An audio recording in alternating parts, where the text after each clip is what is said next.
the sexual shadow of men is having a fucking spotlight shown on it. I think that is the number one thing that I'm seeing societally. And the thing that concerns me the most, and is still really hard for me to wrap my head around, is that it's around children. I don't know what it is, but it's what I'm seeing now is like the entire society has gotten to go backstage behind it at Disneyland, where we're like, oh shit, this is not real. The thing that we're seeing, not only is what we're seeing not real, but Mickey's a fucking child molester. Minnie is an abuser. Goofy is, a drunken cokehead. This whole thing Yeah. is being run by people who have massive, massive sexual shadows. Mm-hmm. And Mm-hmm. the world is seeing this now. There's a guy in your local church who's also doing this. There's a guy on your street who's also doing this. There's a guy in your Mm-hmm. chiropractor's office who's also doing this. Welcome back to the Big Dharma podcast. Today I'm joined by my friend, my dear friend, actually. We've known each other for many years. He's been in my class, I've been in his class. He's an amazing man, and I'm so excited to introduce you to Traver Boehm.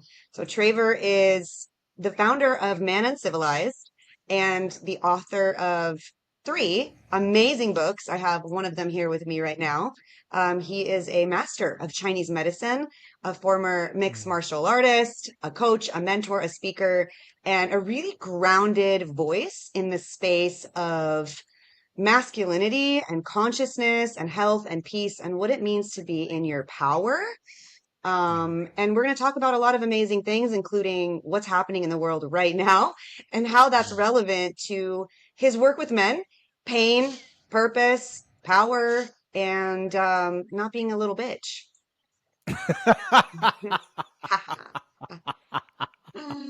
Welcome, Thanks for Traver. sliding that one in at the end.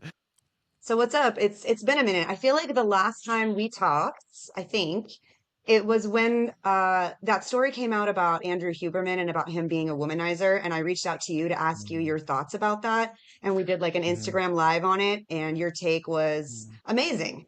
And Mhm. so, in light of everything that's going on with pedophilia and men and the Epstein list and Mhm. just the shift, the awakening that's happening and how it's accelerating right now, I was like, now's a really good time to drop in and catch up and sort of get your thoughts on what's happening in the world. But before we do that, let's get everybody really familiar with you because I know you, but they don't, right? So can you just give a quick, I mean, it's a big story, right? But like a quick Mhm. backstory of how you became the Traver that you are today? Because I know you didn't start out that way.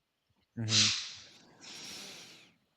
I was your classic American unconscious male who had enough success that I didn't have to look at myself in the mirror and got to judge who I was and what I was about internally based only off external results. So take your classic East Coast white boy who made good money, was in good shape, was married, had all the things, had like checked all the boxes, and internally was an absolute mess, but didn't know it. And it really Mm-hmm. took my life falling apart in 2016. My ex-wife had a miscarriage, which led to a divorce, which led to a business partnership falling apart. Kind of your classic, I'm about to turn 40 and now I've lost everything experience or initiation, which I didn't know that word at the time. And so I actually met you on a year-long project called the Year to Live Project, where I had taken all of this loss and all of this deconstruction of my life and through a number of factors asked a question of what could be the opening here?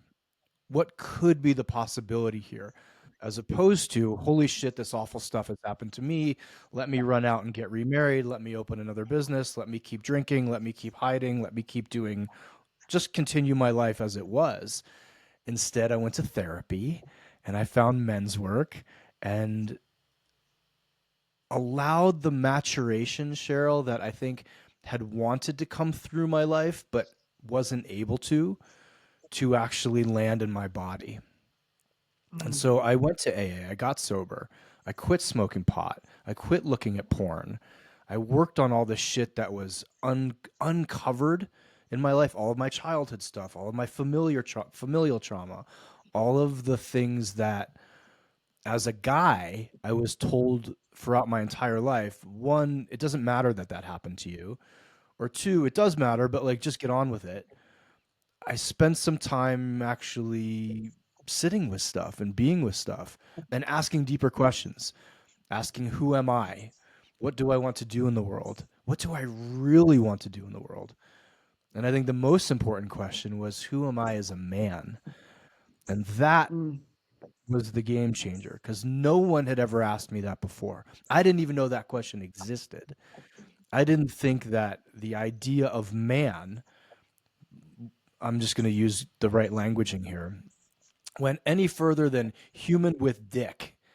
Like that Yeah, is what a man, that's what a man was when I was 39. right. At 40, there was this whole path that opened up in front of me about masculinity, about the path of men, about men's work, about about polarity, about consciousness. Like it all dropped in a year, and I've spent the last 10 years exploring it, teaching it, writing about it, being with it, sitting with it, delving deeper into it. So my life from 40 on is radically different than my life pre 40.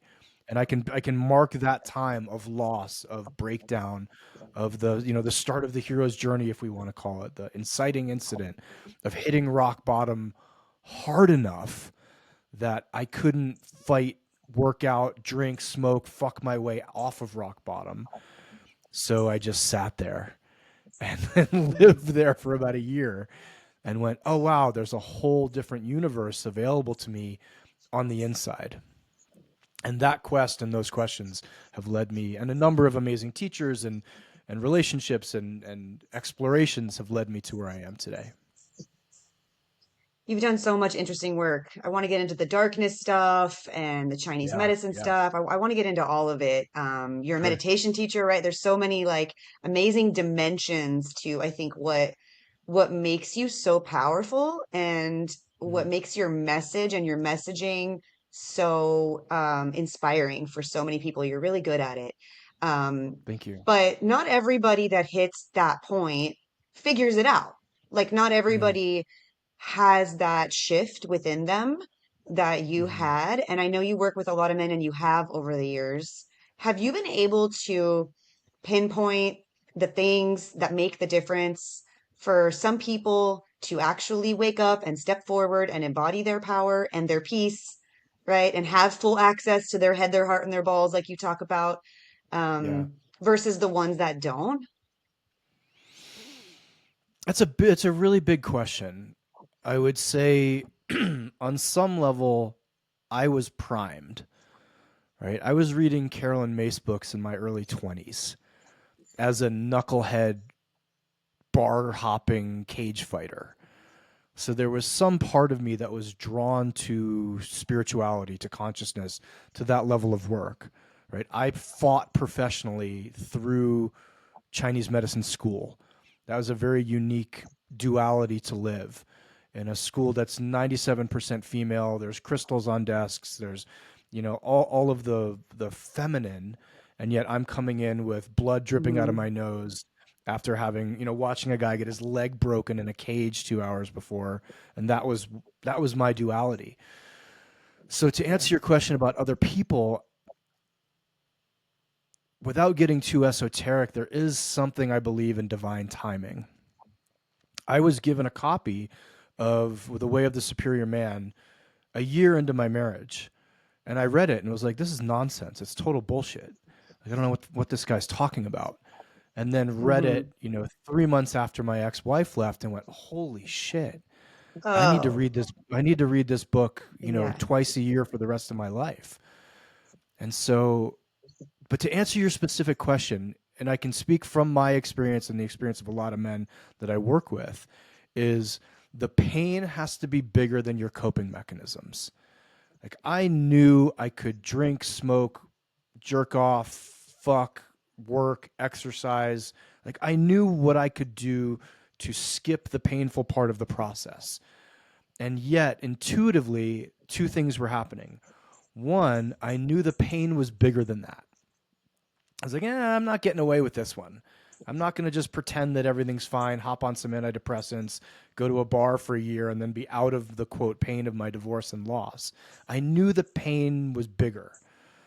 And then two, there was some voice inside that I think a lot of men do hear, but they just don't know what to do with, that said, oh, thank God the house of cards has fallen. Let's actually Hmm. now build something that works and is real and is aligned with who we are as a person. Where up until that point, I had never questioned, is this what I want to be doing with my life? Is this who I am? Did these things that happened to me have an effect on me? Those questions were just in a separate circle away from my circle of consciousness. So I get a lot of guys that'll come in and say, well, I just want to get through this. And I'm like, cool, go hop on Zoloft and drink, and in a year you'll be back. Or I get guys that go, I think there's something here that I can explore that's beyond this. That even though I don't have the languaging, I don't understand the word initiation, I don't really know what's going on with my life, I kind of have a feeling that there's something on the other side here of this that I really want to explore.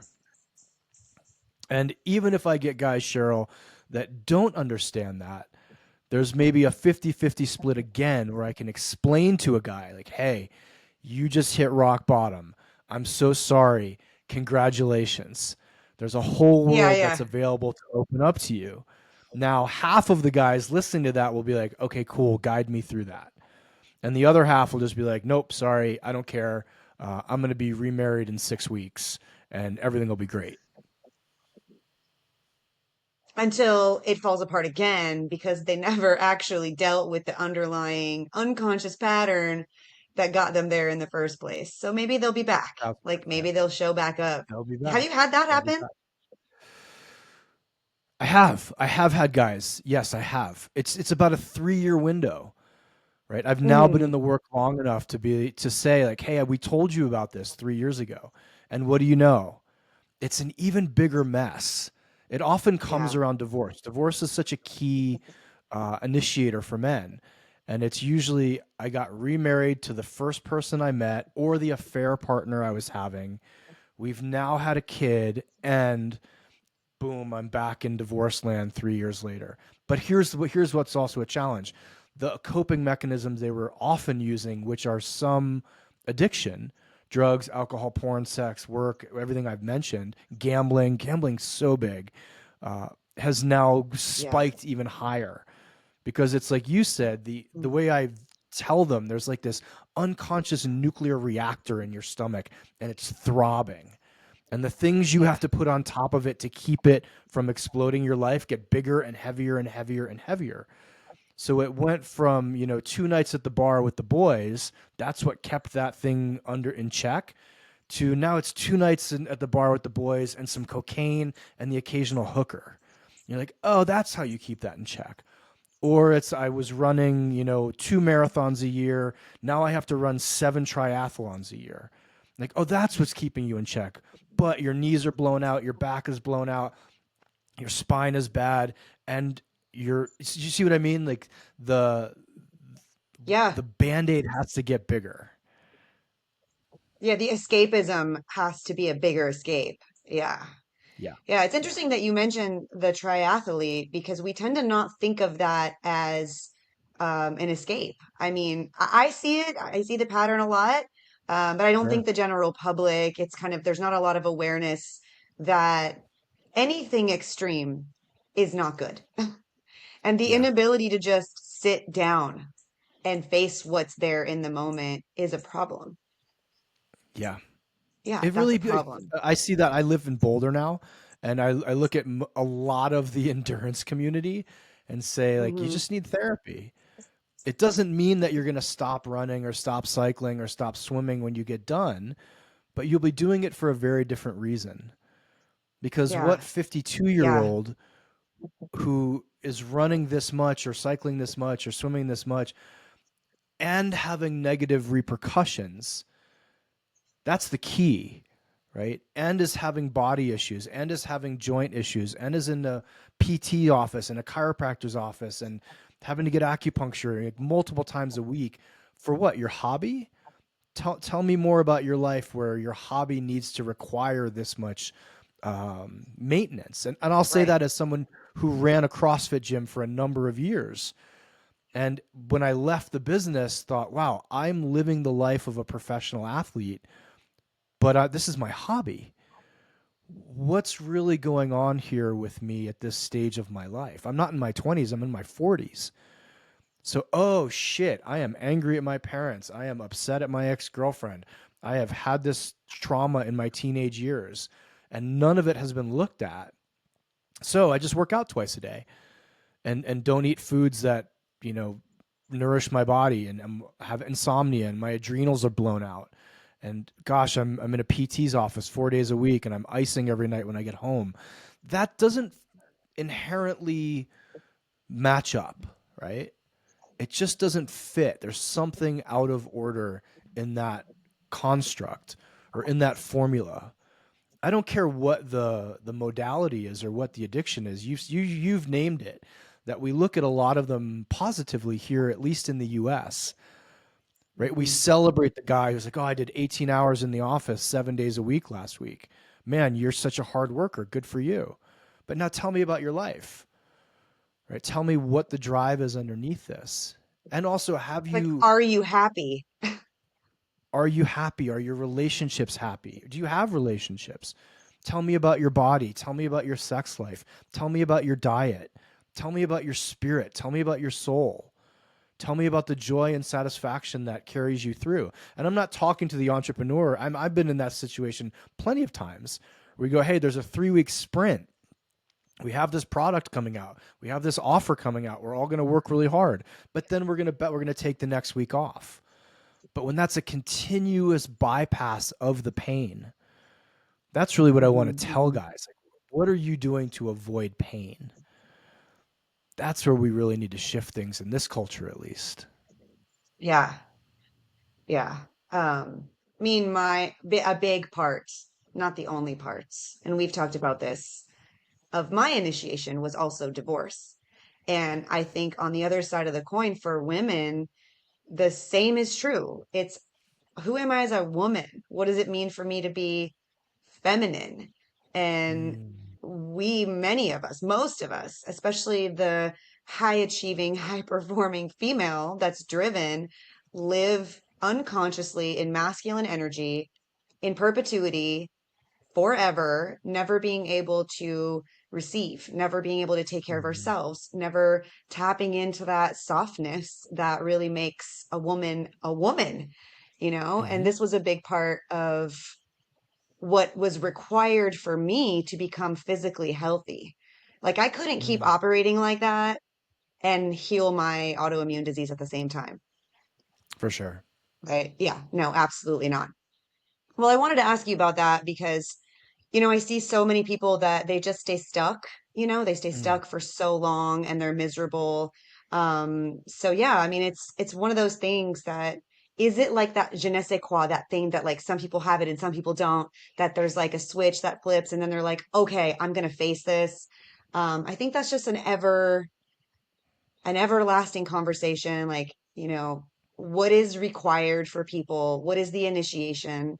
Whether it's a man or a woman, to step forward, no matter how messy it mm, is, to start taking accountability for their own mhm, happiness, for their own health, for their own pain. Yeah. And it is, I think, a combination of you have to suffer enough. And then when the student is ready, the teacher appears.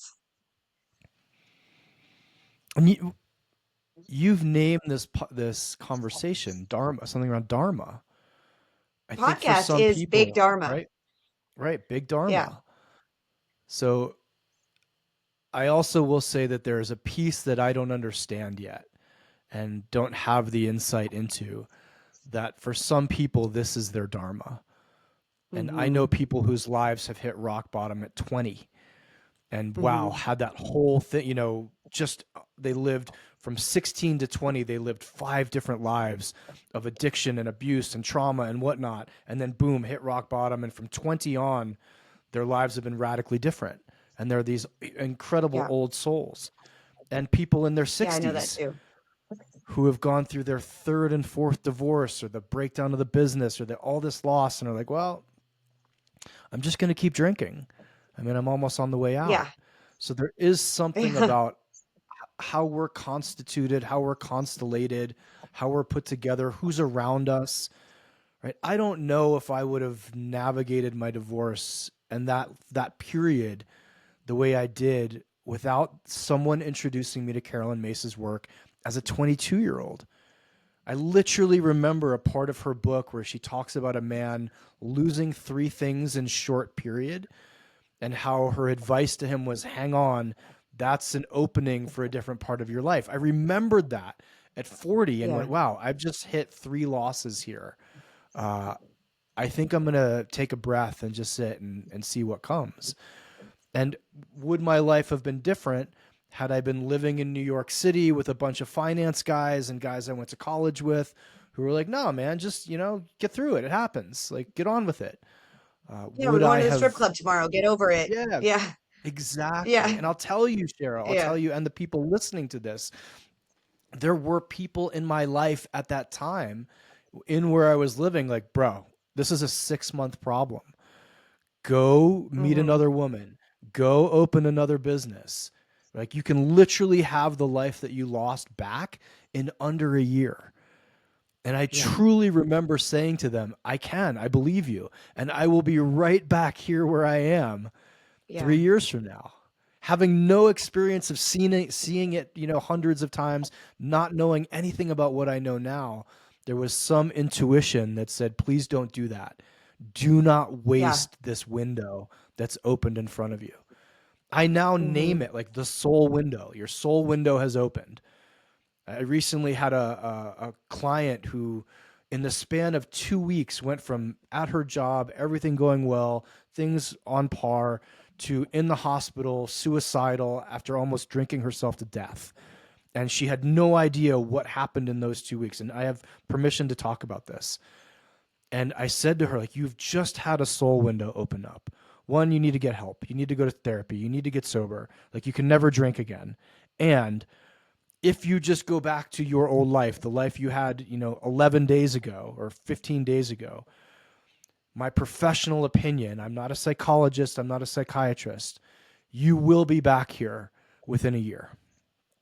Hmm. Or this Hmm. window will close and you will miss the opportunity, right? She's now looking at questions of, did I really like what I do for a living? Do I like where I live?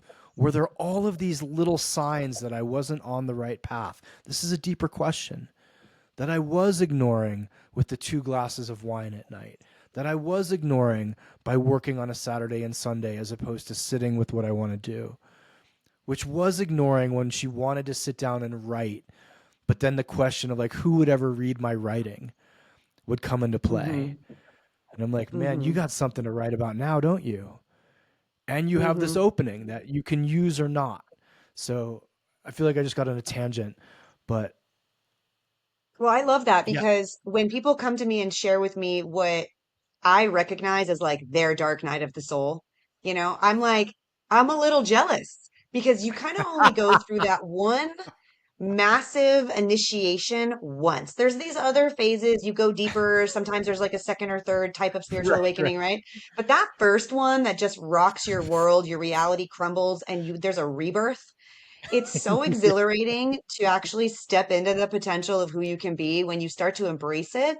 And that right. rise only happens that first time once. And the Yeah. magnitude of it is awesome, And it's a painful experience, but that's something that I wouldn't want to go through it again. Maybe if I could like revisit it a little bit or something. I don't know, because there's so much wisdom that like just comes out of that whole experience. That's what I tell people is, and I love the way you describe it as like it's a soul window. Yeah. I mean, you do have to Yeah. seize that opportunity and make a choice and say like, okay, um all these things are happening for me, not to me, so that Yeah. I can grow, right? And to be able to embrace that is massive, is absolutely massive. And that's happening at a pretty big scale right now, I think. Mm, People are having these flickers and these moments of like, oh fuck, like the things that I thought were what I believed in, the things that I mm-hmm, thought were correct in the world, the things mm-hmm. that sort of made sense no longer make sense. And that's why I Yeah, wanted to have this conversation with you because sure. you posted something that was what I was like, okay, we got to talk. You Mm, posted something about how if you're shocked about the Epstein list, you shouldn't yeah. be because all you have to do is look up Megan's Law. Mm-hmm, And I think a lot of people are feeling this way right now. I'm not personally shocked at all. I know you're mm-hmm, not either. We've been paying mm-hmm, attention to these things for a long time, but there are people who are like, I saw somebody today, a yoga teacher who I know, post that she was shocked that Deepak was like named in the Epstein list. And mm-hmm, I saw that right away when he was promoting vaccines and masks and social distancing. I'm like, mm-hmm, no, no, no, no, no, no, no. mm-hmm. Like a true spiritual teacher, in my view of what is a true spiritual teacher, isn't going to be doing that, right? For many reasons. Yeah. But there is a sense of holy shit. I'm re-questioning or for the first time questioning what I believe in, and it's causing a big shakeup. And I know you have a lot of things to Yeah. say about this. Yeah. So I just kind of want to see what is on your mind about that. Like, what do you think is the most important thing to talk about that? We shouldn't be surprised, but yet so many people are massively surprised. Whew. It's a Yeah. very big topic. I was not surprised. I remember the very first time my ex-wife, this was in my late 30s, so a dozen years ago, told me about being at a conference with women, and the conference leader asked, how many of you have had any sort of inappropriate or sexual relationship with your father? And Mm. my ex-wife said, almost every hand in the room went up. And Sheryl, I told her I didn't believe her. Mm. Right at that stage of my life, I was like, that's impossible. That's like, it just could not enter my reality that that was Yeah, possible. yeah, yeah. I Hmm. couldn't. It Hmm. just, I was Hmm. so naive at the time, or so Hmm. underinformed, let's say. Yeah. And now, after being in the work or in men's work, even, and seeing how many guys at the top of men's work I know are cheating on their wives, are sleeping with prostitutes, are abusers. It's happened so many damn times that I'm going, oh, is this the norm? You Is mean what I men thought? who are positioning themselves as leaders in the space? Is that what you mean? Like men Absolutely. in Absolutely. positions of power and authority, like Deepak, Absolutely. right? Who are like, supposedly virtuous. Absolutely. It's Yeah, I've happened seen it too. so many times in my life now since that conversation with my ex that Hmm. I genuinely, and we can take this even further, not just men in positions of power, but men, period. Yeah. So you asked the question of what I think I want to separate this into like two a societal thing and then an under societal thing. Societal thing is what I think is happening is there is this massive destabilization because the actual fucking truth is coming out. Hmm. The truth has been seeping out, but it hasn't had enough collective energy for us to go, wait a minute, this is not just relegated to the church.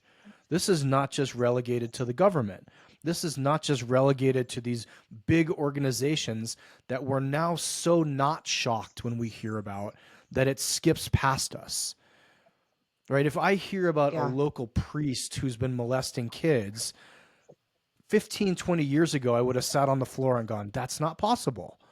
He's a priest. Right. He's he's in the work. Like, what's happening? Just like I wouldn't in my 20s when someone said, "Hey, there's this thing called corrupt cops." I would have been like, "No, no, no, no, no. They can't be. They're cops."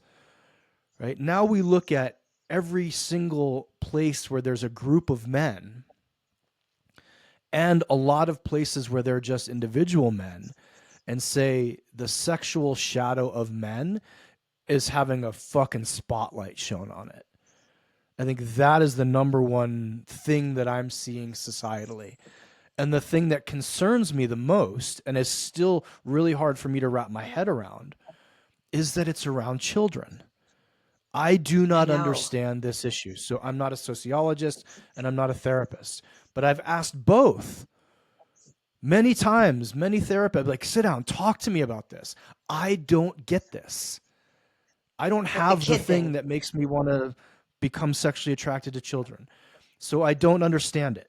So I've asked, like, is it an attachment issue? Is it, I don't know what it is, but it's what I'm seeing now is like the entire society has gotten to go backstage behind it at Disneyland where we're like, oh shit, this is not real. The thing that we're seeing, not only is what we're seeing not real, but Mickey's a fucking child molester. Minnie is an abuser. Goofy is, a drunken cokehead. This whole thing Yeah. is being run by people who have massive, massive sexual shadows. Hmm. And Hmm. the world is seeing this now. And yet, unfortunately, the reason I wrote that post, Sheryl, and for people who don't know, what I was saying is I'm less interested in the fact that the president, Elon Musk, Deepak, Bill Gates, all of these guys are doing this because I can't touch them. I can't influence them. I can't reach them. They have FBI's and armies and PR teams and entire law firms that they own and the news at their disposal.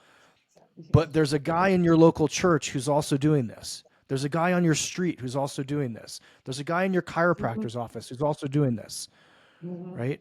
I went on a date with a woman a year ago and it was just like at the end we shook hands and went our separate ways. And then she reached out to me a couple months ago and said, hey, I have this terrible thing. I've dated someone after you who's a very prominent dentist here in Boulder, and he just got arrested for flying to Florida to have sex with a 9-year-old. And there's enough of those Oh stories that I'm shit. going, what is happening?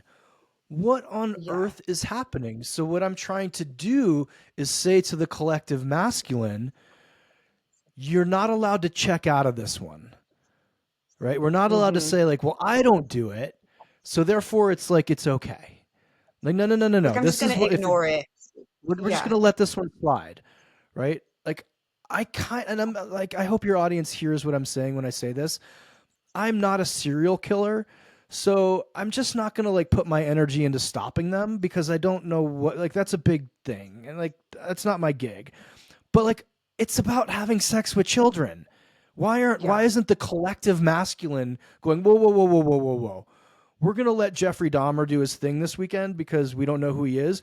But fuck, there's like enough people wanting to have sex with kids that we're going to collectively come together and say that's unacceptable. That to me is just completely unacceptable. Now, I'm also not pro serial killer. I just want you guys to hear that. But Yeah. I Right. think that Right. there's Right. a conversation that enough men can have that we say, okay, we as a group are so far out of alignment to our nature, to our core Hmm. values, to what the actual integrated masculine is about. Like, we've drifted so far from that, so many of us, that we as a group have to come together and start holding each other responsible. I don't care And what what is that that? looks like. I don't even know what that looks like. But the Well, what is the conversation needs to integrated happen. masculine? It is protective, first and foremost, right? Yes. And this people may get upset with me for saying this, but I believe that most men are in bigger, stronger, faster bodies, more aggressive bodies than most women.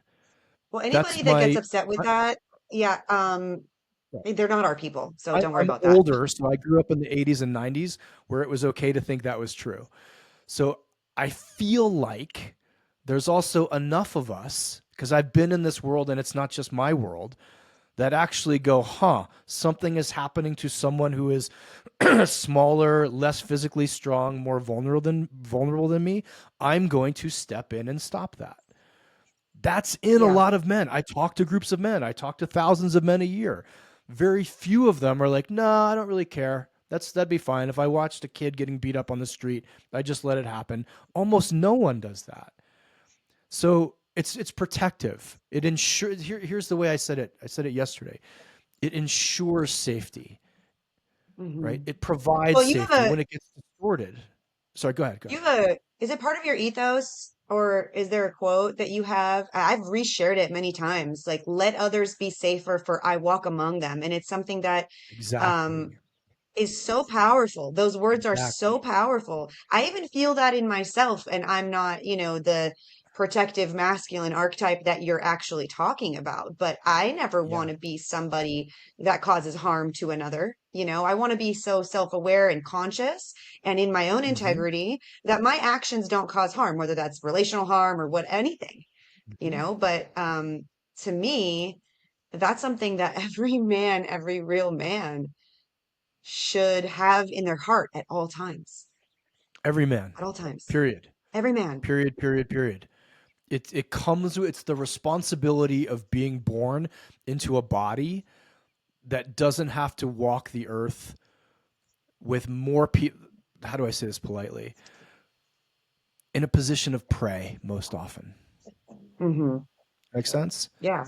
Yeah, it right? does. I Men talk are to Tony also about it all the violated. time. Yes. Men are violated. Men are abused. Men are murdered. Men are all the things, mostly by other men, or at times in their lives when they were too small, and it happened usually from a maternal line, from the mother or from the aunt or someone. But when a grown ass man is a grown ass man in a grown ass man's body, then I think he is charged with the responsibility, if he does nothing at all, of first causing no harm. Correct. That's your baseline rent for being a man on this earth. You first cause no harm. Now let others be safe, for I walk among them. That means you want to have some kind of attitude around, I'm just going to take a look around wherever I go. I'm not Superman. I'm not a ninja. I'm not a cop. But yet I've stepped in a number of times and just said, hey, stop that. Enough of that. Get out of here. Right? Enough times. It literally happened a month ago. I pulled into someone's apartment and another dude was kicking the shit out of another dude on the street. And I just went, no, no, no, no, no. Hey, get away from him. Get the fuck away from him. It doesn't mean just protecting the feminine. It just means, hey, use your voice if you have it. If nothing else, use your voice. Now, if we come back to the original challenge, there is a mass of people, mostly men, sexually abusing children. Now, who doesn't want to get involved in that? Who doesn't want to shift that? I don't think I could sit 100 men down and say, how many of you think this is a non important issue? And have the majority of hands go up. So we then go, here's the challenge, right? A lot of guys go, I don't know what to do. I don't know child molesters. I don't know child rapists. Yeah. I don't know such and such. I'm like, cool. Well, what are you engaged in? Are you looking at porn? First and foremost. And a lot of people are going to hear this and get upset and go, is all porn's not bad? Blah, blah, blah. Cool. I don't look at it. I don't want to be party to an industry that contributes to such and such. Right? When my friends make jokes, if they make, am I allowed to say all the words here? Yeah, say everything. On the, Yeah. if a friend of mine makes a rape joke, I'm gonna pull him aside and go, "Hey, man, not around me. I don't think that shit's funny." Yeah. Right? Well, that's If I had leadership right friends there. who were That following because there are 12-year-old people. girls, so online, I would be like, "Hey, what are you doing?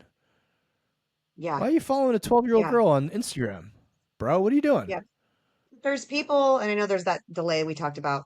It's okay. There's people that feel that, like, they're uncomfortable, like they're like, "Ooh, I don't like that that was just said," but they won't say anything. They won't call it out. They won't say, "Don't say that around me." They won't say, "Hey, I don't like that. I don't support that." Mm-hmm. And this is where I 100%. think your work is so powerful because I think we have to encourage men and women, and this goes back into your boundaries work, which we'll get into. of saying, hey, that's a boundary that I have. Like, I don't allow that around me. I don't allow that energy around me. Exactly. And that I, takes a I lot of, wrote about this. I wrote about this in Man Uncivilized. It was like, I say the same thing to people who say racist jokes. Now here's the line that I'm not going to go, guess what, man? You and me now, we're going to go to anti-racism training. We're going to make this our mission. I'm going to be like, you can be racist as fuck wherever you want, just not around me. That's my line. And I think just having that conversation alone will shift men. Because I know, because I've said stupid, I'll be honest with you, Sheryl. I've said stupid shit in my past, and I've had guys go, hey, come here. Not funny, all right? Don't say that shit around me. And I'm like, oh man, you're right. You know what? Thank you. That was just like that. You're right. That was dumb. Yeah, thanks. And I and don't like say have that the, shit again. yeah, have the courage to call somebody out because you're actually doing them a favor. You're actually not helping anybody by letting them get away with that kind of nonsense, that kind of unconscious, low vibe nonsense. Mm-hmm. Mm-hmm. We as the Yeah. collective masculine, like we actually do listen to each other. It is upsetting Mm, for a lot of women to hear that like they can say something 5 times to a man and then a man will say it to that man and it will land with him. But we are so organized around hierarchy and structure that when someone our quote size or strength or energy says something to us, there's just something different that happens when a man says something to another man. I don't know why it is. I don't really give a shit why it is. I just know it yeah. to be true. So when we Hmm. have other guys in locker rooms, in boardrooms, in at the bar saying, "Hey man, that's actually not funny." And you know what? We're not going to go to the strip club. We're not going to actually do this. It's not okay that you're cheating on your wife. It's not okay that you made that joke. This isn't okay. This actually matters to me. That will have an effect. That is literally the only way I know how to do it, Sheryl. I don't know how to get into the church and say, stop molesting kids. I don't know how to get into the police department and say, stop being corrupt. I don't know how to get into the Yeah. government and be like, stop going to Epstein's Island. But I do know that I can Right. get a group of men in my living room and say, how many of you want to walk the earth with this mantra? Let others be safe, for I walk among them. And guys, their bodies settle. They're like, wait a minute, I have a purpose. I'm not just not supposed to do the thing I'm not doing, but you have something active for me to do. I want to be a part of this. Cool. Now, here's the question for you. What's in your shadow? Where Hmm. are you hiding stuff? Because you Hmm. can't work too far outside of yourself. I've gone to enough therapy. I've laid all my shit out on the table, right? I'm in the kink world. I know my shadow stuff. I know my proclivities. I know where what used to be unconscious in my life that is now conscious, that I now have a home for or a conscious expression of. That kind of stuff needs to come out in the forefront too. And this is if you want to get on an entirely different soapbox, we as a culture in America have to reorganize our relationship around sex. We just have Oh, to. 1,000%. A Yeah, 1000%. 1,000%. I mean, the the world that I grew up in, which was incredibly toxic for me, and I'm sure you can relate to this. I'm sure everybody can relate to this, is my mother cornered me in the laundry room when I was 17. I was a virgin, and she said, "You're going on birth control." And I said, "But I'm not having sex." And she said, "But you will." Now, Mm, this could have been a conversation about how sex is sacred and make it special and all the things that it mhm, should have been, but it wasn't. Right. And so then that was the motivation for me to just go and go, okay, well, I guess this is what I'm supposed to be doing now. Right. And right. it wasn't special. Right. And it Mm, was this hookup culture that we were all brought up in, which is all part, I believe, of a bigger nefarious agenda to keep people separate from the divine, separate from what is sacred and the connection between a man and a woman and all those things that, you believe in, I believe in, that really should be held as precious. mhm, Right. But we have to heal from that. Like so many of us still have not come into a place of deep honor of our body, of our sexual mhm, energy, and of how we express and share that as sacred. Right. Instead of just like mhm, throwing it around casually, right? There's so much to unpack inside of that. But part of There's my so path, part much. of my healing has been I have to first understand all the ways in which I've been unconscious around that, all the ways in which I've lowered my standards, settled for less than what I deserve because it was just what you do, you know? Hmm. And I Hmm. remember at your boundaries event that I went to, you told a story about a girl who said, make it hurt. Hmm. I mean, what the fuck is that? Hmm. That's a girl who hasn't yet done all that work, right? It Hmm. shouldn't hurt. Hmm. No, There's no. so Yeah, we much have to a lot of, unpack. There's oh, so much to unpack. so much to Yeah, unpack. so much. But I want to interject with one thing before we go there because Sure. I'll maybe forget. And I think it's an important point. I love everything that you just said about it starts with us, it starts locally, it starts with us making a conscious choice from a place of awareness of what our values are and saying Hmm. yes to this or no to that or calling something out. And I feel the same way about food. And for Mm. me, it's every choice we make is a vote for a system Mm. in the world, an infrastructure in the world that we want to choose to prop up or not. And it's like, Yeah. I don't shop at the grocery store. Hmm. I don't shop at Walmart, I don't go to the big box stores. I don't do that. I do buy things from Amazon. I'm not flawless, but when it comes to food, right? I'm supporting my Hmm. local farmers. I'm being very selective about the meat that I eat and where it was grown and how the animals were treated. And these choices matter because if we all just stopped doing the things, all of us, right? If we all just stopped going to the liquor store and buying the alcohol, those systems, they would collapse. Have you ever seen that image of a bunch of people on like a card table? I'll find it. It's all like propped up by people, or no, they're underneath it. It's something Mm. like the game is over when we stop playing. 100%. 100%. And people right now, I know it, they feel so powerless with the evil and the Mm. darkness. And I think what you just described, and I just want to hammer it home, is you're not. You're not Hmm. powerless. Use your voice. Look Hmm. around you, right? Like Hmm. just make better choices around you, and that will change everything for everyone. It's really important. To me, it is. One of the most impactful sentences a guy said to me a couple years ago, maybe a year ago, in a men's group was, the thing that changed the world about COVID was every single person made one simple choice.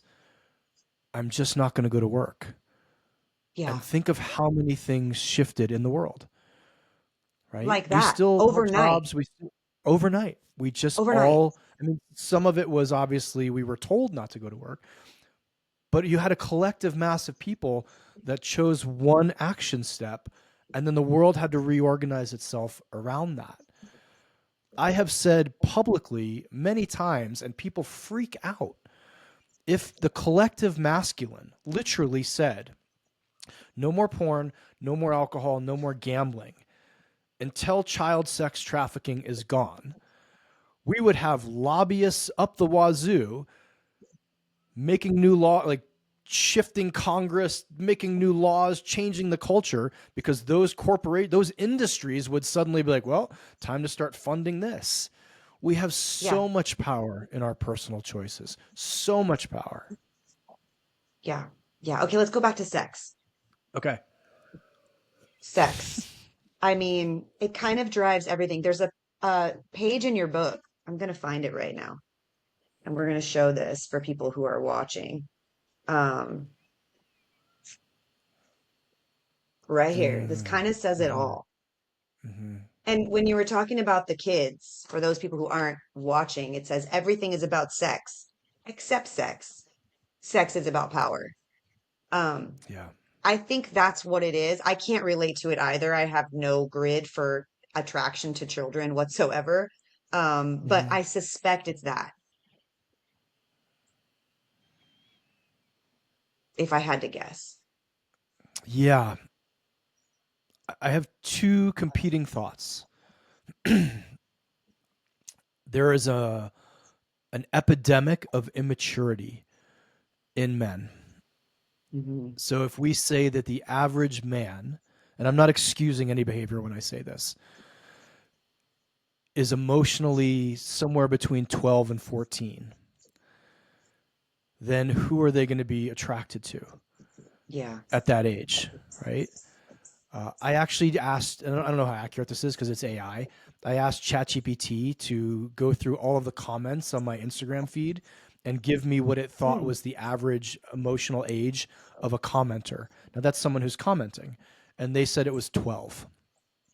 Now, my Oh shit. following, yeah, my following is 35 to 55-year olds. But emotionally, so we have a bunch of people who are stuck at an emotional age that's teen or preteen. Now, I'm going to just, again, I'm just making shit up here, but this is what I think. Where is most people's sexual maturity, emotionally speaking? Most men, right?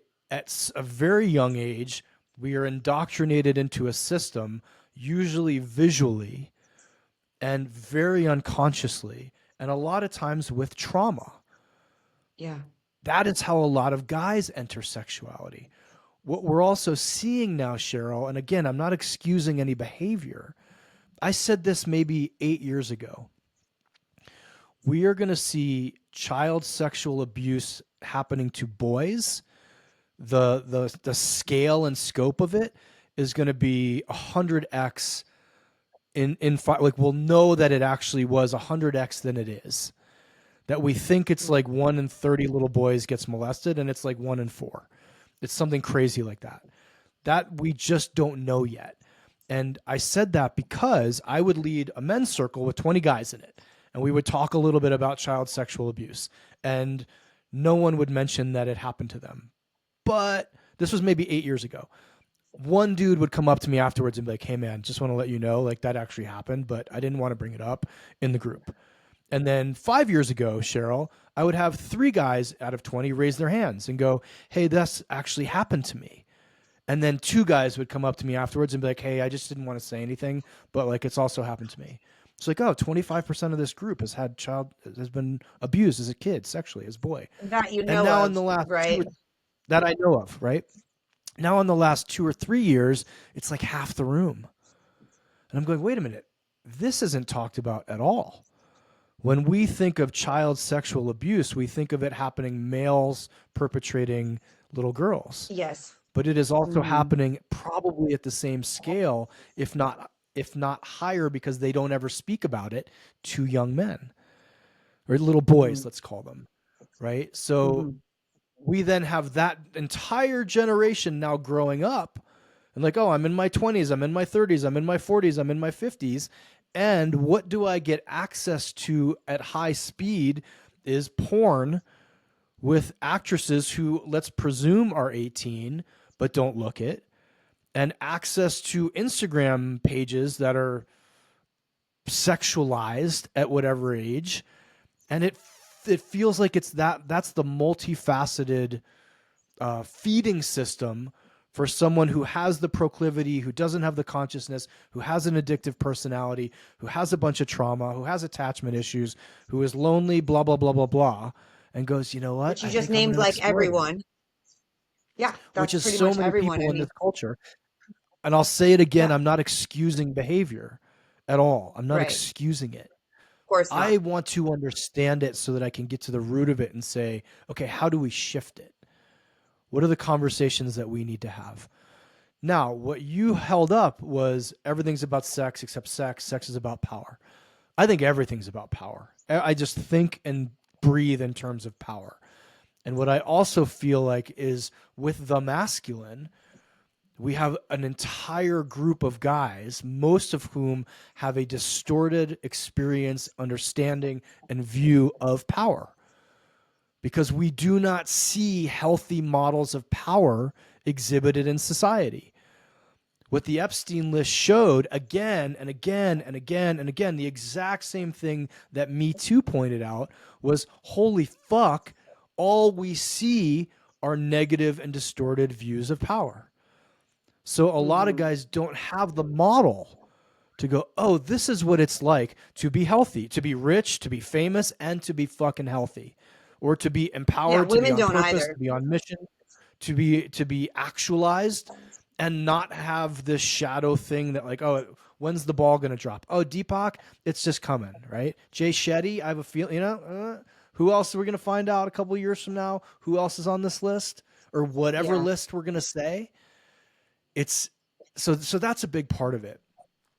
I will just also say that the most important work I did in my own life was my own shadow work.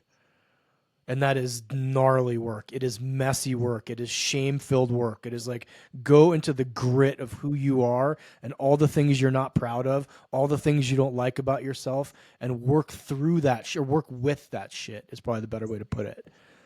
Then you actually get to have a clean relationship with power.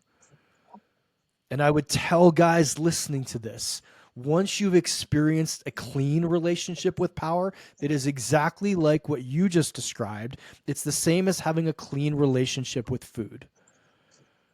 If you eat a meal over organic, whole sourced chicken salad, it tastes a lot different than cup noodle.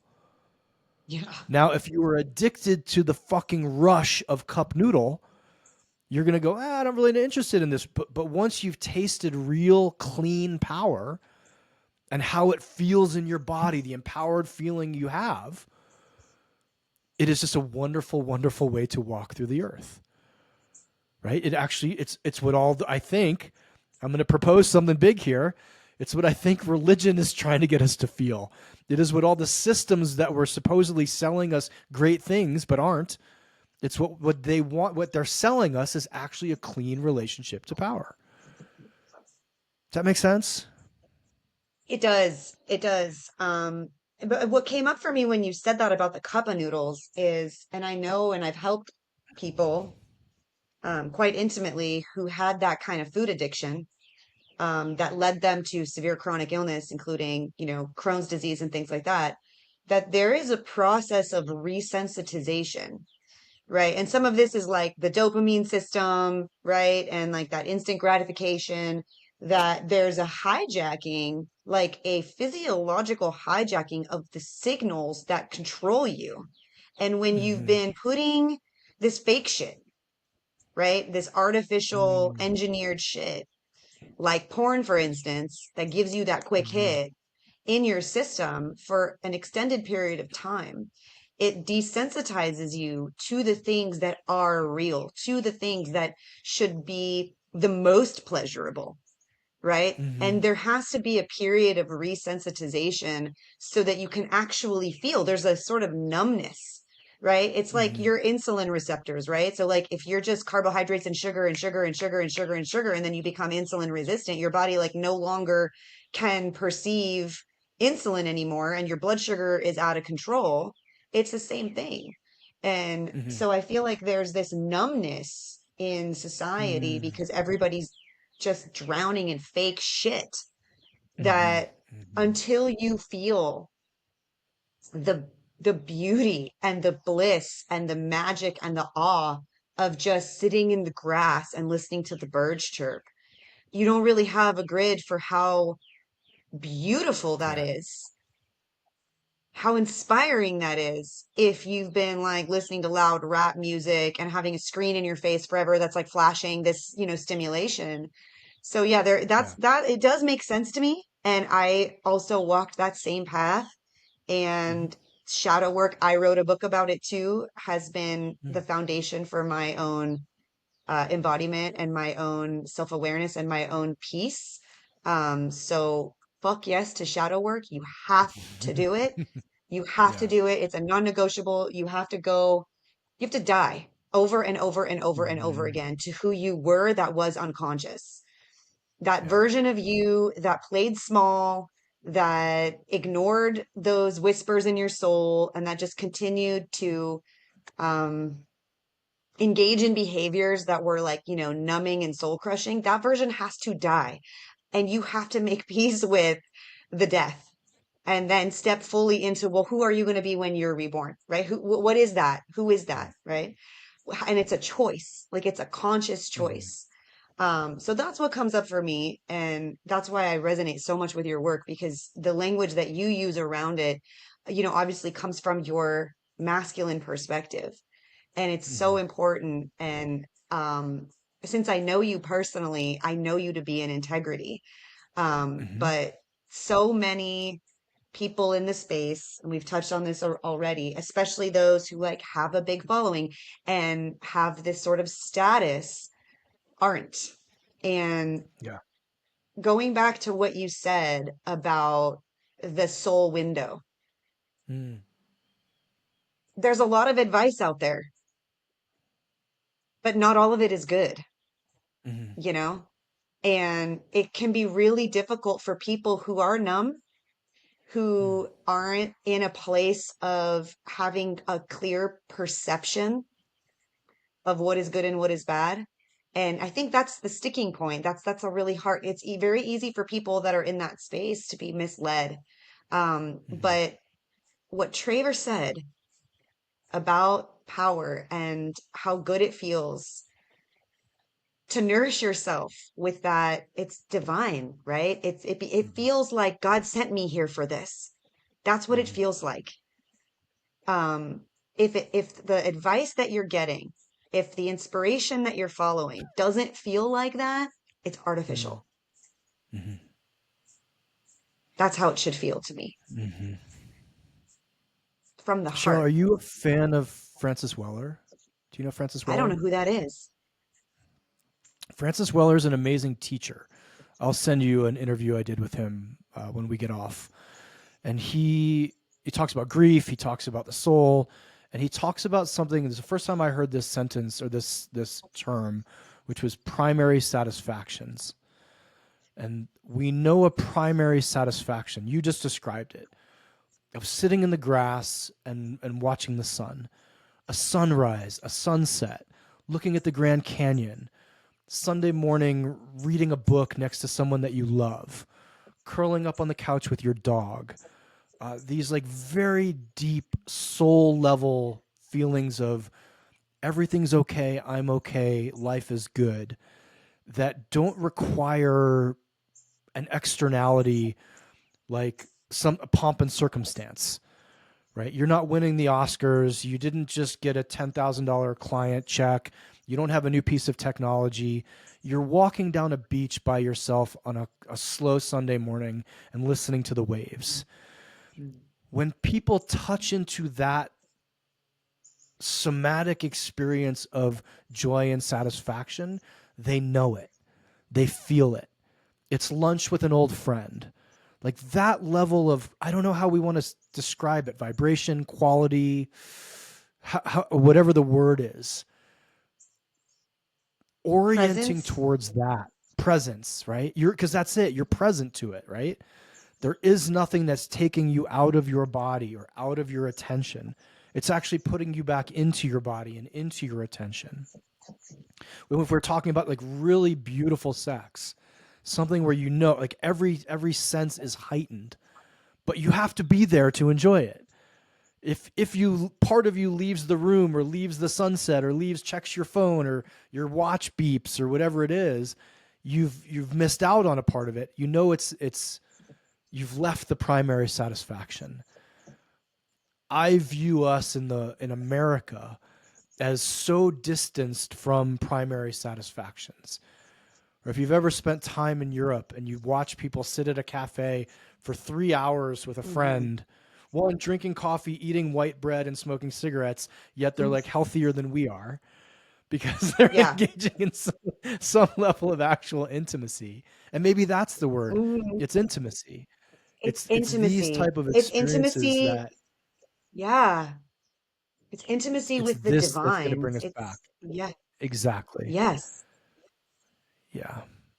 That's what Mm. we're missing in America. And we almost it almost feels like we're as a collective we've decided to leave that in the name of a progress that someday will hopefully loop us back to it. Like that's the Yeah. false premise here, where I can Hmm. sit and drink coffee on a Sunday morning and feel good, or I can get up at 4 a.m. on Sunday, slam a bunch of pre-workout, go work out for 2 hours, go get high, jerk off, lie, work another 8 hours, and then someday I'll have all of these Sunday mornings available to me. That feels a bit like the American conundrum, in my opinion. Yeah, at Joppa Health, a lot of what we teach, now, mind you, the foundation is also shadow work, nervous system regulation, owning your breath, right? Having a strong, healthy body, purifying the vessel, right? Like all of that is very Mm, foundational. But the sun and mm, nature have to be part of the equation because as mhm, far as the dopamine system goes, it's being hijacked fully by artificial light. mm, So we have people who have no idea why they have this perceived sense of scarcity. Like, there's just never mm, enough, right? There's this like at a baseline, this perceived sense of lack. I'm not enough. I don't have enough time. I don't have enough love. I don't have enough money. I don't have enough resources. And then there's this attempt, this urge, the desire to fill that up, but nobody really knows how to do that, right? And we talked about all the ways mhm, people are kind of escaping. There's so many, right? But what we teach is that if you are able to reconnect with the rhythms of nature and go outside and develop that relationship with the sun, then the amount of like intuition and satisfaction with life that comes online at a baseline because you're getting the right signals on your skin and your eyes. Like, take off your mhm, sunglasses, get the Bluetooth headphones out of your ears, right? Turn the screen off. Like, this is going back to what you said about like, we think that we've advanced ourselves because we have all this technology, but we're devolving and it's causing immense suffering. And mhm, it's crazy what I did before we got on this podcast was go stand in the grass with as little clothes on as possible and throw my kettlebell around, mhm, right? And earn some real dopamine, right? Put in some real effort to earn what it feels like to feel good. And mhm, I think that that goes hand in hand with everything that you're talking about and the crisis in this world, not just in this country of people feeling so disconnected and numb. mhm, Um, and that's a really important catalyst for people, is earn real dopamine. mm, Earn it in a for healthy way, sure. right? Not in the abusive escapism, getting up at 4 a.m. Mhm, and going, into the blue lit gym with your pre-workout or whatever. But yeah, earning it in a real way to yeah. help you feel that sense of peace, because I think that's on the other side of it, right? And now I'm not a neuroscientist, but it's in that combination and that balance of effort and earning the satisfaction that you actually feel the peace and the power that Mm, can come online. mhm, That's what I feel. That comes online. That's where the courage and the confidence to say, "Hey, I don't like what you just said." I feel like mhm, that's where that comes from. And you say it, and I love it. Make yourself harder to kill, right? Like that's that mhm, like put in the effort. And I think that's a really important ingredient. And what I'm seeing now, and I'd love your thoughts on this too, all over the internet, especially with men, but women are catching up to this conversation too, is like the peptides, the TRT, and everybody. And mhm, I'm not saying unequivocally never do that. That's a personal choice. There's probably ways to do it and use it as a tool, maybe for a short amount of time, as a bridge to get you where you want to go. But like anything else, it's being abused. And I see all these men that are using this stuff to feel more like a man, and they're shortcutting the actual things that are required, that nature requires to fully mhm, inhabit your head, your heart, and your balls. mhm. That's a problem. I think that's a big problem. I think we're going to see a You lot of can't cheat consequences nature. for this. You can't. You just can't cheat it. Period. I don't care what it is. We've tried and tried and tried and tried.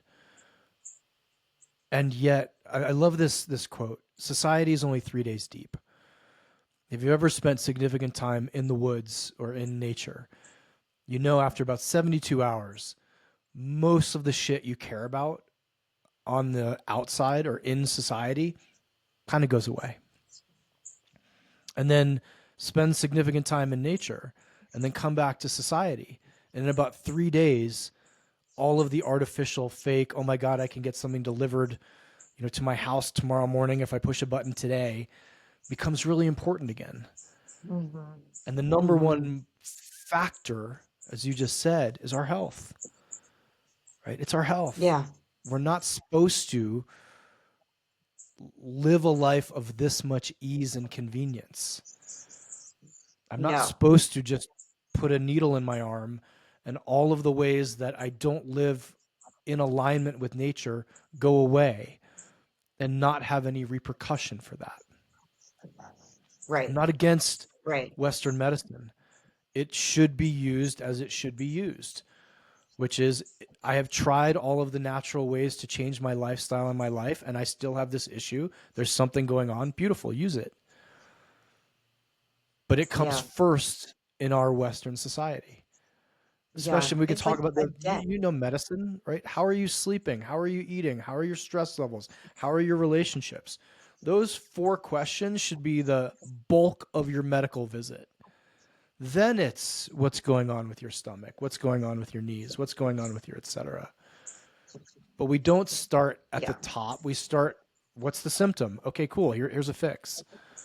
It's yeah. Yeah. I love the example of, if my oil light is going off and it's or not beeping, but flashing, and I go to a doctor and they give me a piece of black duct tape and put it over the oil light. I'm like, cool, you're fixed. You're Yeah. good. You're good to go. Yeah. Well, at some point my car is Right. going to blow up. Yeah. It's like fucking insane that that ever took hold on society. To me, it's like the number of people that bought into that in order for us to get to where we are, that people were like, oh, yeah, okay. It tells you a lot about human nature and people's desire for instant gratification. Hmm. It tells you a lot that people will avoid themselves. They will avoid the hard work at all costs. Don't be that person. Don't be that person, right? It doesn't it doesn't get you the results that you really deeply desire at a soul level. You'll be back in Traver's men's group 3 years later with bigger problems if you do that.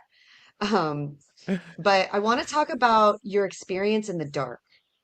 And Sure. there's, such a parallel, right, to the description of the work of going from being unconscious to conscious as shadow work, right? It's going into the Hmm. darkness. And you haven't just metaphorically done it. You've done it. You've gone and sat in the dark more than once. And Hmm. I think that this is a radical, you could call it extreme even, Hmm. experiment that you've done on yourself that I think a lot of people will gain a lot of insight from hearing all Hmm. about. So share with us what motivated you the first time to go, and then you went again the Sure. second time, you went longer, and Yeah. unpack all of that for you. What is it like to go sit in the dark for weeks, literal weeks? I know there's a lot It's there, but there's a lot there. So the first time, Cheryl, I had mentioned in 2016, I did a year-long project called the Year to Live project. And the frame of the year was, what would I do if it was my last year alive? And I really wanted that spiritual interrupt at that what I considered the halfway point of my life. I had just turned 40. I'd just gone through all of this loss. I knew instinctively and intuitively that I needed to have a number of experiences to change the next 40 years of my life.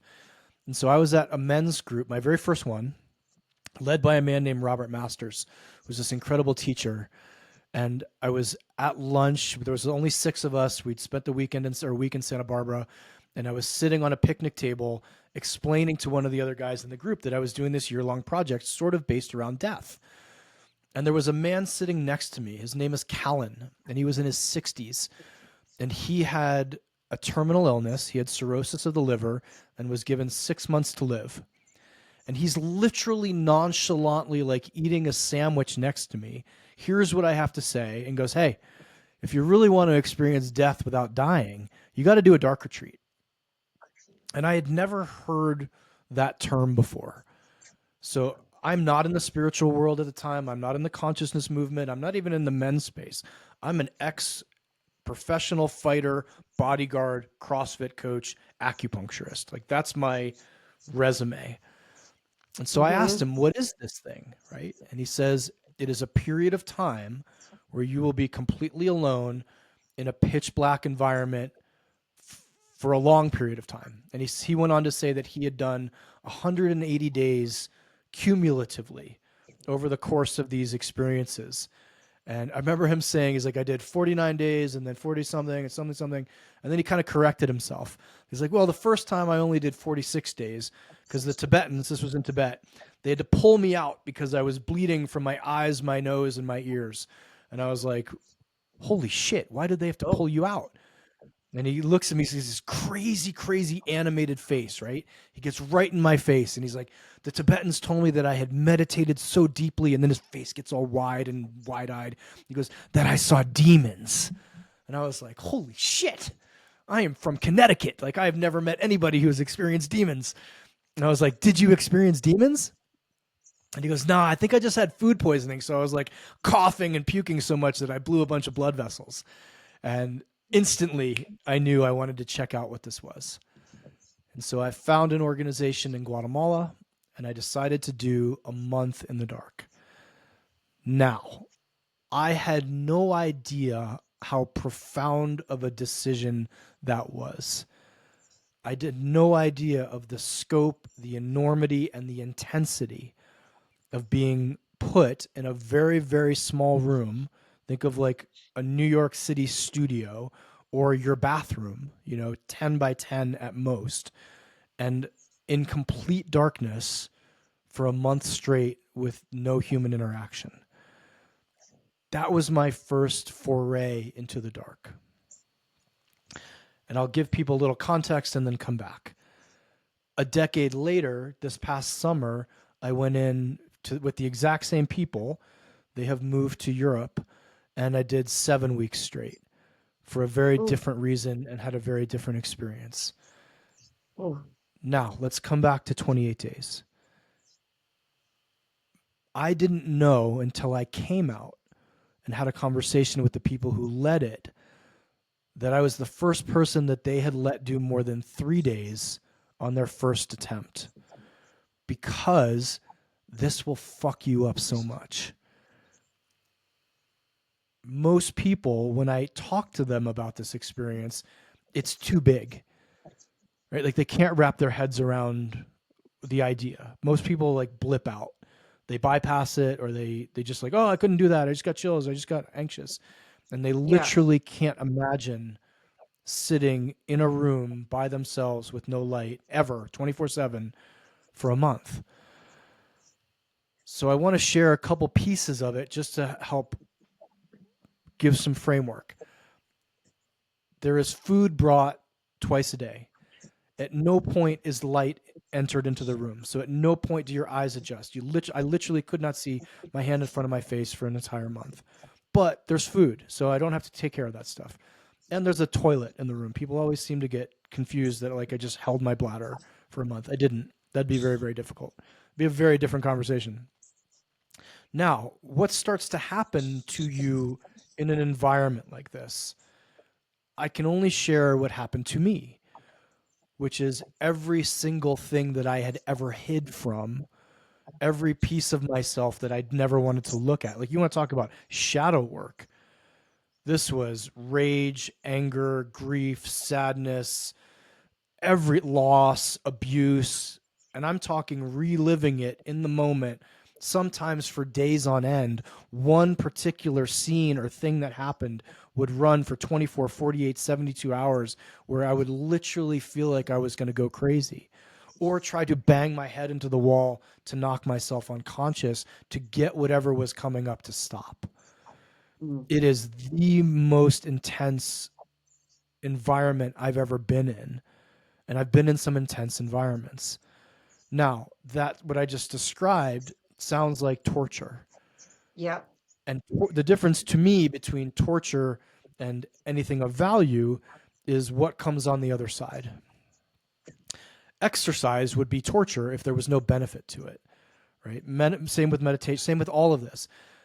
What I got to do, Sheryl, at least on that first round, was work through all of that shit. Was say, hey, this video clip of trauma is now getting less and less, or I view it a different way, or the charge is gone. I'm actually okay with what happened. or I've alchemized it, I've internalized it, I put it back into my body where now if I think of that thing happening, it just lost the charge. I can Hmm. talk to you about Hmm. it. I can sit with it. I can visualize it. I can verbalize it. I can write it out. But I needed to let it run its loops until it did lose its charge. So it doesn't have power over you anymore, going It back doesn't to have power. power over me. It Hmm. doesn't. And I'll Yeah. share a piece in the that happened in the 7 week one to give you a concrete example. And also, we used a word a little while ago that scares most people. That's called intimacy. There Hmm. is nothing more intimate in my human experience than being alone in the dark. Because when stuff like that did come up, I was alone with it. And then there's the aftercare was provided by me to me, as was the next day. Does this make sense? That I didn't have a therapist to come sit with me, a friend to come put their arm around me, a Facebook post I could make where people went, "You're going to be okay." Somebody I could Hmm. text, somebody I could get on the phone with. So I sat with myself or walked with myself as I walked through hell for a fucking month and then came out and went, the experience arced, right? So there was like, things were boring, holy shit, things are awful, holy shit, oh my God, I'm actually going to die. Actually, I hope I fucking die just to get this over with. And then, oh, okay, things are okay. I'm just kind of back to being bored and doing push-ups. And then, wow, I have these insights, I have these realizations, I have this understanding of the human experience, of my own soul, of my life, of what I want to do with my life, of my own fears and inhibitions, my own proclivities, my own things I need to work on when I get out of here. And now I'm leaving with this huge body of knowledge at a depth that was unavailable to me as a 30-year meditator, as a multiple workshop attendee, as an ayahuasca experiencer, as a psilocybin experiencer, as a therapy student or patient. It was like all of that stuff was up here. But in the dark, I got to get to the root of who I am as a human on the most base level. And now I get to carry that with me when I leave. You couldn't write anything down because you can't see. I did. I actually, yeah, on Oh, you both did. accounts, I had a notebook. Now, what I have is a notebook full of single lines.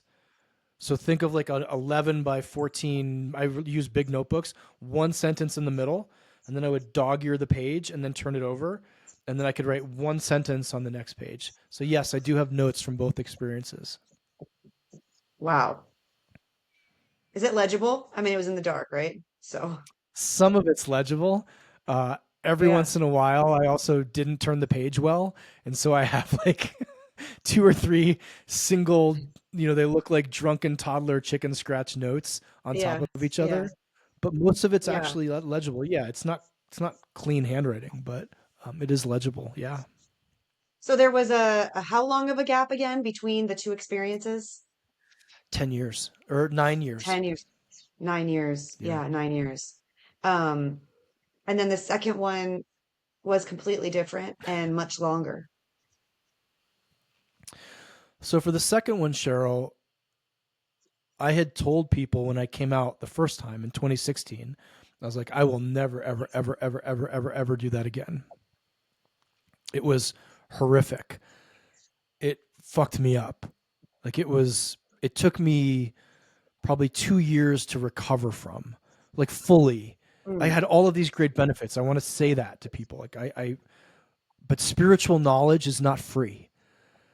Like yeah, you pay for that shit, right? This is one of my issues with the plant medicine movement and me even too. people like oh I saw God during breath work. Like, well, walking processing that and integrating that is not free. Yeah, So it yeah. took me some time. Now, 2 years ago, I just started getting really uncomfortable. And I can't tell you much more than that. It was just like something's itching at me. Something's fucking like there's a thing in my stomach. I can't get to go away. I go to therapy. I'm talking to people. I'm in a good relationship. Everything seems to be working in my life, but something's got a hold of me. And then two things happened in rapid succession, or kind of rapid succession. My father died. And Mm, within 72 hours, I was like, my life is now radically different. The things I cared about 3 days ago, I don't care about as much now. And I'm interested in some different things. And I had this tiny, tiny inkling. I wonder if I need to go back in the dark. Then, on a random Tuesday night, I got a call from my cousin. I had two male cousins on that side of the family, or three, but two I was close with. And no one in my family ever calls me. I have just one of those families that the phone doesn't ring from family. yeah, And I went, oh shit, something's not good here. And I picked up the yeah. phone, and my cousin told me that his older brother, my other cousin, who was my age, had committed suicide the night before, had hung himself in Mm, a hotel bathroom. And he's married, kids. He was the guy I wanted to be, Sheryl. Like I looked at his life and was like, that's where I'm aiming for. And he had killed himself. And the next morning I was sitting at breakfast and that's gonna fuck me up to tell you. Um, I just got this like woof, rush of two things came in. One, I needed to write the book I just wrote, which was all about the experience of the first time in the dark, which was things I really didn't want to talk about. And then two, I knew I had to go back. It was like mm, the dark has called me back. yeah. And I knew I had to go in for the full prescribed time, which was 7 weeks.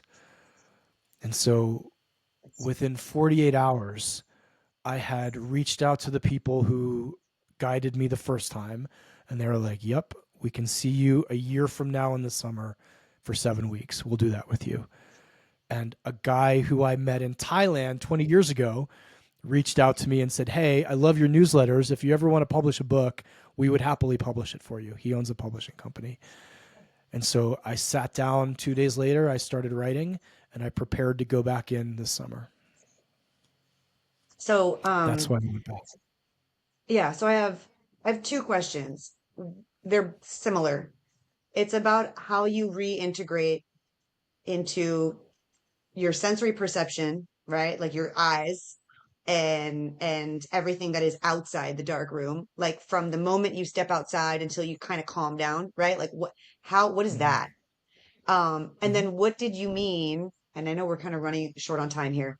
Um, when you said it fucked you up, right? So like you had to heal, you had to recover from that because I have this feeling also that once you have a full spiritual awakening, once you do the deep work, no matter how long that takes, it could be a 6 month journey. It's not fast, right? For anybody, like going Mm-hmm. through the steps, feeling fully integrated and embodied, like you're not the same anymore. And that does also come at a cost where there's certain things that you just cannot tolerate anymore. You can't tolerate small talk anymore, right? So there is a thing where you're like, okay, I'm no longer able to be in status quo situations anymore. So I'm guessing it's like something like that, but bigger.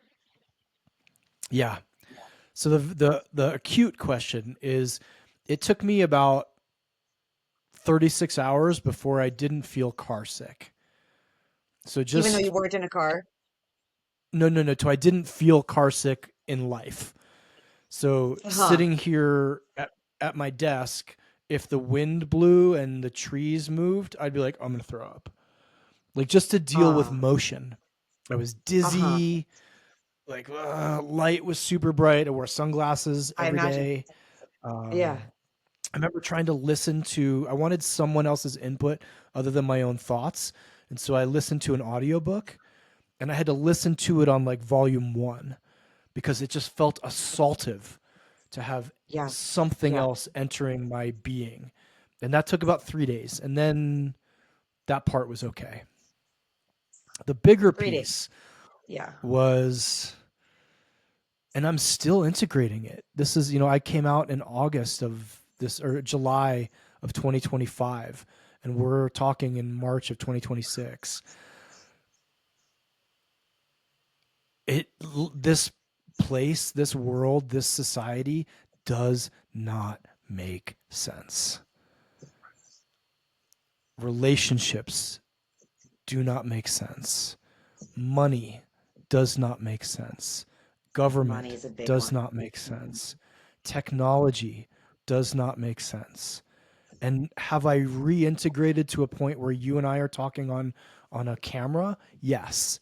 Do I text people? Yes. Does my business require me to show up for things and do that? Yes. But I was lost. Like I don't want people to hear that I was suicidal. I was not suicidal. I just didn't want to, like, life did not make sense. I was like, I don't want to be a part of any of this. I don't know Yeah, what I want to do. I don't have a better answer right now because I'm not independently wealthy, so I can't just like walk the earth in a robe or go surfing for the yeah. rest of my life. But nothing made sense. And the idea of to be in this world but not of it was so stark and highlighted. uh, I felt like an alien. I felt like an out. I still, on a lot of levels, feel like an outsider. Like you said, Mm, I don't want to talk about football. I don't want to talk about the weather. I don't really give a shit that you're awkward in a group. Like, leave me alone if you don't have anything important to say to me. And yet, yeah. my one-on-one work, my sitting across from a client, it's almost like clairsentient. Like, I will just feel things now and be like, hey, wait a minute, what just happened? And they're like, oh my God, I just had this huge realization. Like, I know I felt that in my body. And again, I'm not oriented that way normally. I wasn't as a human, as a man. Uh, I was more obtuse, like, let me touch you and feel you and be in the 3D world. And so Hmm. something else opened up in that way. But here's what was really hard. Here's what was the hardest, to have that depth of intimacy. Like, I spent 7 weeks with my soul and with God. And one of the very first things I had to do when I came out, the day I came out, was get on the phone with Chase because we had a bunch of credit card fraud on our business card. And I remember thinking, like, I'm talking to a fucking AI thing in Yeah. India because someone tried to rip me off. And 24 hours ago, I was like basking in the glory of my soul for the 43rd day in a row. Like, how do I go back to making money and looking at KPIs and trying to exist in humanity? Mm. It's gotten better. I just want you to know, like, Yeah. Yeah. Yeah. Yeah. or I've gotten just acclimated to society, right? Um, but there's a profound discomfort with civilization, and I know my brand is uncivilized, so it's fitting. With the But bullshit. yeah, there's just a Yeah. profound, like, that's why when I looked at the Epstein thing, I was like, no, no, no, no, no. This is everywhere. This is fucking everywhere. And if we're not willing to talk about it, then I'm gonna fucking talk about it. I don't care. Because essentially I Yeah. died twice in that room and I don't give a shit about you all, any, like, what you're trying to hide and pretend anyway. So fuck it. Let's actually get real here, or I'm leaving the party. So it's more, I think it's that was it was really, really hard. Well, number And one, finding people to speak to about it. Sorry, I'll yeah. say one more thing. Like, I'm very close with the woman who guided me, who would come, she would come in every week during the 7 week one and just sit with me for half an hour. And very few people understand me that haven't gone through something as challenging. And so I feel very lonely around it, if that makes sense too. Hmm. Hmm. Well, this is why I respect and appreciate you and your perspective so much because there is a Thank sense you. of loneliness, I think, for anyone who has gone deep in shadow work and into their soul, at some level, right? There's a sense of um, who can really meet me there in the depth, right? Because it's a rare thing for Yeah. other humans to go into that place. We need more people to go into depth, right? So I can only imagine the amount. of loneliness that you might feel, because I understand that to some degree. I've done a lot of work. I've spent a lot of time at sensory deprivation tanks, meditation, psilocybin. I've died on my yoga mat a few thousand times at a minimum, you know. I've spent an immense amount of time in solitude, celibacy. You know, I've really gone deep for years on end, which has all contributed to the development of me and why I'm able Mm-hmm. to do what I do and be who I am. But this is all next level, right? Like super next level, to sit with the length of time, let alone the sensory deprivation around it, um, is is impressive, because I can only begin to imagine the insight and the clarity that you attained. And from my own perspective, I feel that way. Like I didn't want to even hear about, you know, the Epstein shit. I struggle with the relationship to social media, the constructs of this Mm-hmm. world. I struggle with that quite a bit, because I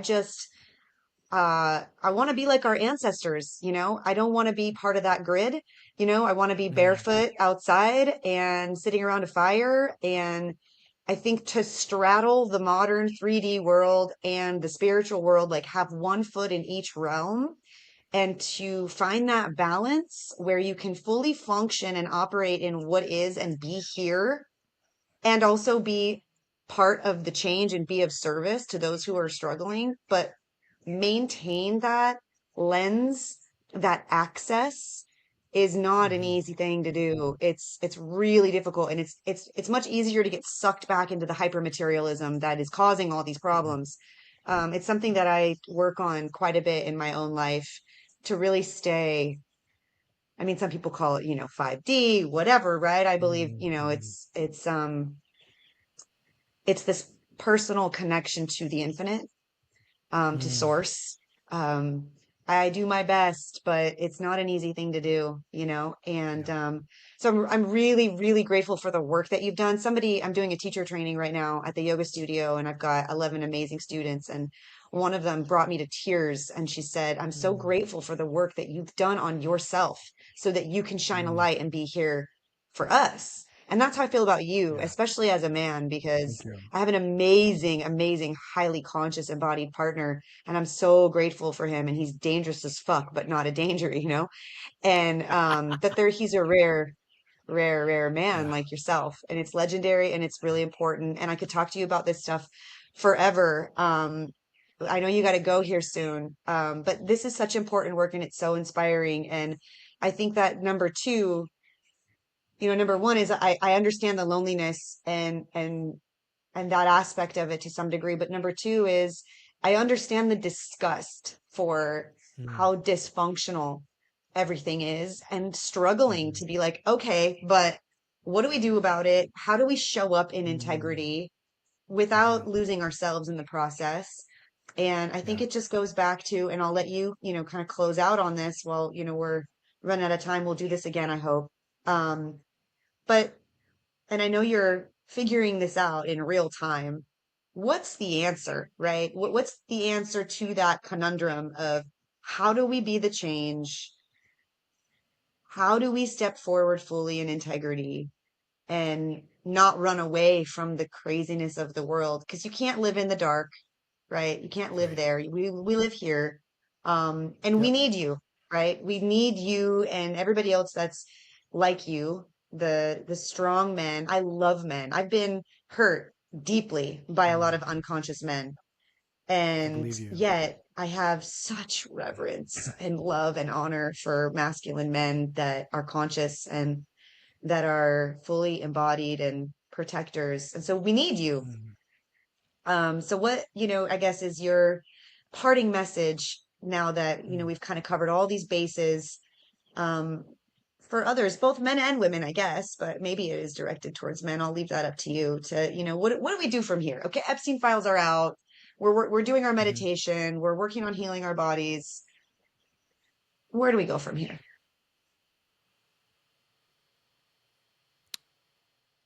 We all get to choose what the next right choice is. And we all get to choose if the next choice is right.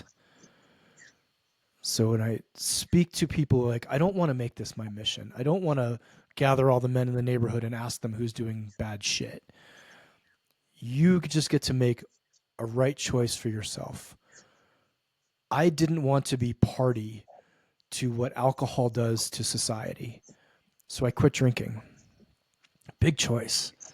I don't want to be party to what the pornography industry does to mostly women, but also to men. So I quit ingesting it and I quit being a party to porn. I don't want to be party to the collective unconscious of men. So I went to fucking therapy as a man and said to a male therapist, "This is my shit. This is what I'm looking at when I'm alone. These are the lies I'm telling. These are the people I hurt most often. I don't want to do this anymore. Are you open to helping me?" Then I got into a men's group where I could say, "Hey, this isn't therapy, and I see that I'm on the spectrum of stuff creeping back into my life of unconsciousness. I want to tell you guys so I'm held relationally." Right? So it's not just me Accountable. alone in the dark, or me alone with a therapist. It's relational. I have brothers, I have men in my life who are holding me to this standard, and I get to hold them to that standard.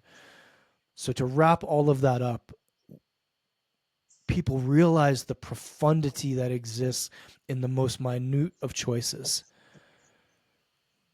Do you buy your food from Walmart or do you buy it from the butcher?